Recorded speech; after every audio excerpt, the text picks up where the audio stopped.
অবশেষে পরাজিত হলেন ঋষি সুনাক। তিনি ছিলেন ব্রিটেনের কনজারভেটিভ পার্টির স্বল্প সময়ের সরকার প্রধান। পরাজয়ের পিছনে অন্যতম কারণ ছিল মুসলিম বিদ্বেষ। গাজায় মুসলিমদের হত্যায় দিয়েছিলেন নিরলস সমর্থন। শুধু তাই নয়, ফিলিস্তিনিদের হত্যার জন্য ইসরায়েলকে দিয়েছেন বিপুল মারণাস্ত্র, যা ক্ষুব্ধ করেছে ব্রিটেনের সাধারণ জনগণকে।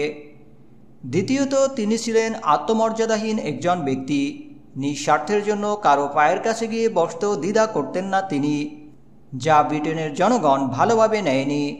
তাছাড়া তিনি ছিলেন গুজরাটের কসাইখ্যাত মোদি এবং হিন্দুদের বিভিন্ন কুসংস্কারের একজন ঘোর সমর্থক, যেগুলো ব্রিটেনের জনগণ খুব ভালোভাবে নিতে পারেনি। এছাড়াও ব্রিটেনের অন্যতম দুর্নীতিগ্রস্ত প্রধানমন্ত্রী হিসাবেও বিবেচনা করা হয় তাকে। স্বল্প সময়ের জন্য ব্রিটেনের প্রধানমন্ত্রী হয়েও তার এমন কলঙ্কজনক বিদায়ে ব্রিটেনের সাধারণ জনগণ তাই অনেকটাই খুশি।